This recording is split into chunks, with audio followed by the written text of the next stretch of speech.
ಈ ಸುದ್ದಿಯನ್ನು ಕೇಳಿ ನಗಬೇಕು ಅಥವಾ ಮರ್ಡರ್ ಆಯ್ತು ಅಂತ ಹೇಳಿ ಗಾಬರಿ ಆಗಬೇಕು ಗೊತ್ತಾಗ್ತಾ ಇಲ್ಲ. ಯಾಕಂತ ಹೇಳಿದ್ರೆ ಸೂಸು ಮಾಡೋ ವಿಚಾರಕ್ಕೆ, ಮೂತ್ರ ವಿಸರ್ಜನೆ ಮಾಡೋ ವಿಚಾರಕ್ಕೆ ಮರ್ಡರ್ ಆಗಿದೆ. ಸೂಸು ಮಾಡೋ ವಿಚಾರಕ್ಕೆ ಗಲಾಟೆಯಾಗಿ ಮರ್ಡರ್ ಆಗಿದೆ. ಬೆಂಗಳೂರಿನ ಮಹಾಲಕ್ಷ್ಮಿ ಲೇಔಟ್ನಲ್ಲಿ ವಿಲಕ್ಷಣ ಘಟನೆ ನಡೆದಿರ್ತಕ್ಕಂಥದ್ದು. ಕುಡಿದು ಮಾವನ ಜೊತೆ ಮನೆಗೆ ಹೋಗ್ತಿದ್ದ ಕುಮಾರ್ ಅನ್ನುವ ವ್ಯಕ್ತಿ ರಸ್ತೆಯ ಪಕ್ಕದಲ್ಲಿ ಮೂತ್ರ ವಿಸರ್ಜನೆಗಾಗಿ ಗಾಡಿಯನ್ನು ನಿಲ್ಲಿಸಿದ್ದ. ಸೊ ದಾರಿಯಲ್ಲಿ ಬರ್ತಿದ್ದ ಮತ್ತೊಬ್ಬ ವ್ಯಕ್ತಿಯಿಂದ ಕಿರಿಕಾಗಿದೆ. ಅಲ್ಲಿ ನನ್ನ ನೋಡಿ ಮೂತ್ರ ವಿಸರ್ಜನೆ ಮಾಡ್ತೀಯಾ ಅಂತ ಹೇಳಿ ಕಿರಿಕ್ ಮಾಡಿದ್ದಾರಂತೆ. ಎಂತೋರ್ರಿ ಇದು, ಮಕ್ಕನಡೆ ಏನಾದರೂ ಮೂತ್ರ ವಿಸರ್ಜನೆ ಮಾಡೋಕ್ಕಾಗುತ್ತೆ? ಮಕ್ಕನಡೆ ಬರುತ್ತಾ ಅದು? ಹೇಗೆಲ್ಲ ಮರ್ಡರ್ ಆಗ್ತವ್ರಿ ಇವೆಲ್ಲ. ನೋಡಿ, ಗಾಡಿಯಲ್ಲಿ ಕೂತಿದ್ದ ಕುಮಾರ್ ಮುಖಕ್ಕೆ ಪಂಚನ್ನ ಕೊಟ್ಟಿದ್ದಾನೆ ವ್ಯಕ್ತಿ. ಕೈಗಳಿಂದ ಹೊಡೆದೆ ಕೊಲೆಯನ್ನ ಮಾಡಿದ್ದಾನೆ ವ್ಯಕ್ತಿ. ಹಲ್ಲೆಯಿಂದ ಕುಸಿದು ಬಿದ್ದು ಸ್ಥಳದಲ್ಲೇ ಕುಮಾರ್ ಸಾವನ್ನಪ್ಪಿದ್ದಾನೆ. ಅಡುಗೆ ಭಟ್ಟನಾಗಿ ಕೆಲಸ ಮಾಡ್ತಿದ್ದ ಈ ಕುಮಾರ್ ಮಾತಿಗೆ ಮಾತು ಬೆಳೆದು ಕೊಲೆ ಮಾಡಿ ಅಪರಿಚಿತ ವ್ಯಕ್ತಿ ಎಸ್ಕೇಪ್ ಆಗಿದ್ದಾನೆ. ಚಿಕಿತ್ಸೆ ಫಲಕಾರಿಯಾಗದೆ ರಾಮಯ್ಯ ಆಸ್ಪತ್ರೆಯಲ್ಲಿ ಕುಮಾರ್ ಸಾವನ್ನಪ್ಪಿದ್ದಾನೆ. ಕೊಲೆ ಮಾಡಿ ಎಸ್ಕೇಪ್ ಆಗಿರುವ ವ್ಯಕ್ತಿಗಾಗಿ ಪೊಲೀಸರು ಹುಡುಕಾಟ ನಡೆಸ್ತಾ ಇದ್ದಾರೆ.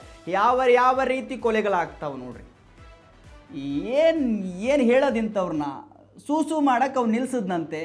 ನನ್ನನ್ನೇ ನೋಡಿ ನೀನು ಸೂಸು ಮಾಡ್ತಾ ಇದೀಯ ಅಂತ ಇವನು ಕೊಲೆ ಮಾಡೋದನಂತೆ. ಸೂಸು ಮಾಡೋ ವಿಚಾರಕ್ಕೆ ಕೊಲೆ, ಎಂಥ ಏನೇನು ಹೇಳೋದು, ಎಂಥ ವಿಪರ್ಯಾಸಗಳಿವೆಲ್ಲ ಅಂತ ಹೇಳಿದ್ರೆ.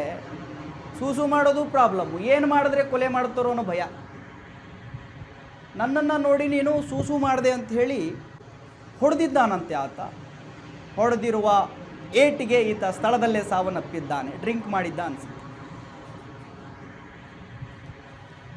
ಎಸ್ ವೀಕ್ಷಕರೇ, ಇದರ ಬಗ್ಗೆ ಸಂಪೂರ್ಣ ಮಾಹಿತಿಯನ್ನು ಕೊಡೋದಕ್ಕೆ ನನ್ನ ಜೊತೆ ನೇರ ಸಂಪರ್ಕದಲ್ಲಿ ಸಿಗ್ತಾ ಇದ್ದಾರೆ ನಮ್ಮ ಪ್ರತಿನಿಧಿ ನಿಸರ್ಗ, ನ್ಯೂಸ್ ಡೆಸ್ಕ್ನಿಂದ. ಎಸ್ ನಿಸರ್ಗ, ಏನು ಹೇಳೋದು ಇದಕ್ಕೆ ಅಂತೇಳಿ? ಯಾವ ರೀತಿ ಮರ್ಡರ್ಗಳಾಗ್ತಾವ್ರಿ?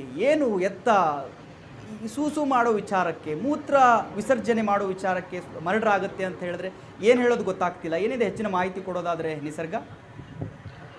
ಮಹಾದೇವ್, ದಿನನಿತ್ಯ ನಾವು ಬೆಂಗಳೂರಿನಲ್ಲಿ ಸಾಕಷ್ಟು ಅಂದರೆ ನಾನಾ ಕಾರಣಗಳಿಗೆ ಕೊಲೆಯಾಗುವುದನ್ನು ನಾವು ನೋಡಿರ್ತೀವಿ. ಆದರೆ ಇದೊಂಥರ ತುಂಬ ಡಿಫ್ರೆಂಟ್ ಅಂತಾನೆ ಅನ್ಸುತ್ತೆ. ಯಾಕಂತ ಹೇಳಿದ್ರೆ ಸೂಸು ಮಾಡುವಂತಹ ವಿಚಾರಕ್ಕೆ ಈ ಒಂದು ಕೊಲೆ ನಡೆದಿರೋದು ತಡರಾತ್ರಿ, ಅಂದರೆ ನಿನ್ನೆ ರಾತ್ರಿ ಮಹಾಲಕ್ಷ್ಮಿ ಪೊಲೀಸ್ ಠಾಣಾ ವ್ಯಾಪ್ತಿಯ ಲಗ್ಗೆರೆಯ ಕೆಂಪೇಗೌಡ ಲೇಔಟ್ನಲ್ಲಿ ವಾಸವಿರುವಂತಹ ಕುಮಾರ್, ಅಂದರೆ 45 ವರ್ಷದ ಕುಮಾರ್ ಎಂಬಾತನ ಪಾರ್ಟಿ ಅನ್ನುವಂತಹ ಒಂದು ಕಾರಣಕ್ಕೆ ಹೊರಗಡೆ ಹೋಗಿರ್ತಾರೆ. ಆ ಒಂದು ಸಂದರ್ಭದಲ್ಲಿ ಪಾರ್ಟಿಯನ್ನ ಮುಗಿಸ್ಕೊಂಡು, ಅಂದರೆ ಮದ್ಯಪಾನವನ್ನ ಸೇವನೆಯನ್ನ ಮಾಡಿ ತದನಂತರ ಮನೆಗೆ ಬರುವಂತಹ ಸಂದರ್ಭದಲ್ಲಿ ಆತ ದಾರಿ ಮಧ್ಯದಲ್ಲಿ ಮೂತ್ರ ವಿಸರ್ಜನೆಯನ್ನ ಮಾಡಬೇಕು ಅನ್ನುವಂಥ ಕಾರಣಕ್ಕೆ ಗಾಡಿಯನ್ನ ನಿಲ್ಲಿಸಿ ಆತ ಮೂತ್ರ ವಿಸರ್ಜನೆಯನ್ನ ಮಾಡ್ತಾ ಇರ್ತಾನೆ. ಆದ್ರೆ ಆ ಒಂದು ಸಂದರ್ಭದಲ್ಲಿ ಒಬ್ಬ ಅಪರಿಚಿತ ವ್ಯಕ್ತಿ ಎಂಟ್ರಿ ಆಗ್ತಾನೆ. ಸಾಮಾನ್ಯವಾಗಿ ಜನರು ಮೂತ್ರ ವಿಸರ್ಜನೆಯನ್ನ ಮಾಡುವಾಗ ಯಾರಾದ್ರೂ ಬಂದ್ರೆ ಅವರನ್ನ ಗಮನಿಸೋದು ಸಾಮಾನ್ಯ. ಆದ್ರೆ ಅದೇ ರೀತಿ ಕುಮಾರ್ ಎಂಬ ಆತನನ್ನ ಅಪರಿಚಿತ ವ್ಯಕ್ತಿಯನ್ನ ಗಮನಿಸಕ್ಕೆ ಅಂತ ಹೋಗ್ತಾನೆ. ಆ ಒಂದು ಗಮನಕ್ಕೆ ಆತ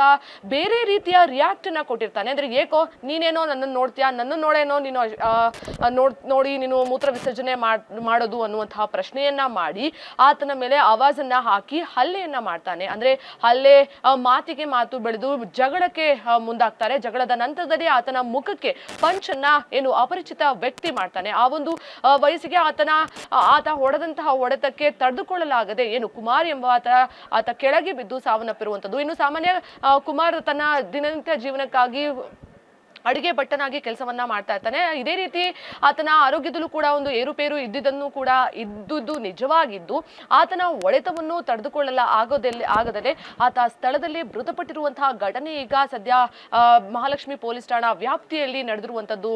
ಮಹದೇವ್, ಎಲ್ಲೋ ಒಂದ್ ಕಡೆ ಇದನ್ನ ನೋಡ್ತಾ ಹೋದ್ರೆ ಆತನ ಸುಸು ವಿಚಾರವೇ ಆತರ ಆಯ್ತಾ ಅಥವಾ ಇನ್ನು ಬೇರೆ ಏನಾದ್ರೂ ಇತ್ತ ಅನ್ನುವಂಥದ್ದು ಕೂಡ ಈಗ ಪೊಲೀಸರು ತನಿಖೆಯನ್ನು ನಡೆಸ್ತಾ ಇದ್ದು. ಆ ಒಂದು ಕೊಲೆಗೆ ಕಾರಣವಾಗಿರುವಂತಹ ಅಪರಿಚಿತ ವ್ಯಕ್ತಿಯನ್ನ ಹುಡುಕುವಂತಹ ಕೆಲಸಕ್ಕೆ ಈಗ ಮಹಾಲಕ್ಷ್ಮಿ ಪೊಲೀಸ್ ಠಾಣಾ ಪೊಲೀಸರು ಈಗ ಮುಂದಾಗಿರುವಂತದ್ದು. ಮಹದೇವ್, ಥ್ಯಾಂಕ್ ಯು ನಿಸರ್ಗ, ನಿಮ್ಮೆಲ್ಲ ಮಾಹಿತಿಗಾಗಿ.